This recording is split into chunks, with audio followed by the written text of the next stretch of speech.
So the idea is to put one really small thing into work. I mean, could be a chord, it could be a lick, it could be a small part of a melody, but it has to be something small.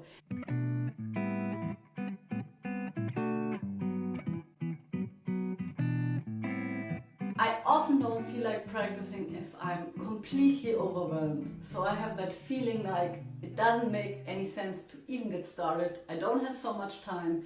It's so many things I want to practice. I just don't practice at all. So my tip is practice one thing. I give you an example. The Chopin's Etude. 2 pages, black notes.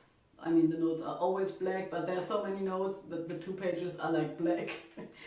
Let's have a sip of coffee. I don't know anymore what I'm talking about. So let's take one chord. Take the first chord. It's a blues in B flat, and the first chord is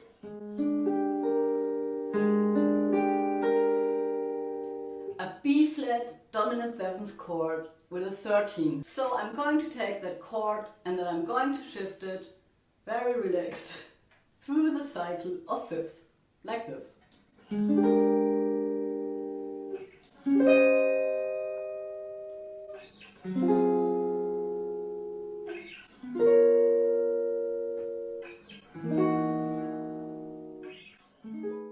And then why not play the same voicing on the middle 4 strings? B flat, E flat, A flat, B flat. And then why not play the chord on the lower 4 strings? C, 7, 13, G7, D, A. I would think about common chord progressions like 5-1 in major and 5-1 in minor, and try to come up with a nice voicing that the chord that I have been using could lead into. So for example, if we get back to the B flat 7 13 chord and we think about it as a 5 chord in the key of E flat, right? We could resolve it to a E flat 6 9 chord, for example, which sounds great, right? Bass note. And then I would go ahead and do the same thing. 5, 1.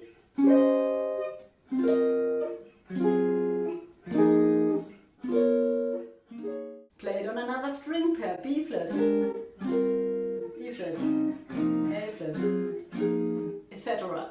And the other thing I would try to figure out is a 5-1 in minor. So I would use the same shape again, but I would use the tritonus of the B flat 7 chord, which would be the E7.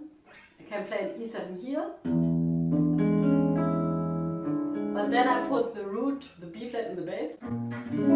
So which sound do you get? You get a B, a major 3rd, flat 7, sharp 9, sharp 11. Sounds great.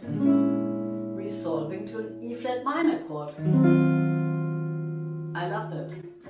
And then again, shift it through the cycle of fifths, B flat, E flat, and then A flat. Let's go back to all the things you are and replace every dominant 7th chord with this shape, using it either as a dominant 7 13th chord or a dominant 7th sharp 9, sharp 11 chord.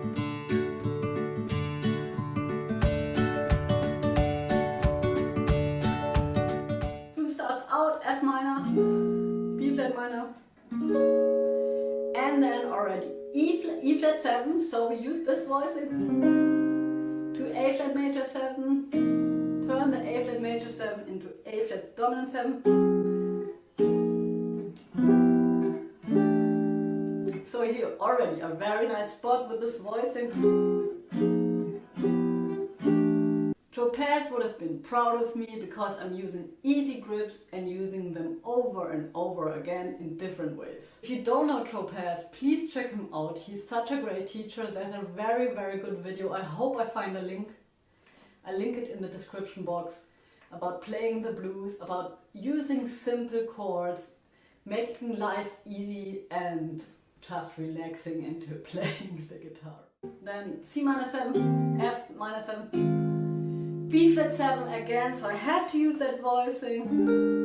Going to E flat major 7, the E flat major 7 turning into a dominant 7th chord. Then next chord A minor 7, D7, oh I have to use that again, to G, F sharp minor 7, and now here it comes, we have an altered dominant B7 because it would be going to the parallel minor of G, right? It would be going to E minor, it's going to E major, but anyway, we can use this grip, which sounds so great. Resolve it to E major 7-9. Use the grip again for the C7 that is resolving into a minor chord as well. Going to F minor, and we're going to turn that F minor 7 into a F minor 6 chord. Since it's a one minor chord.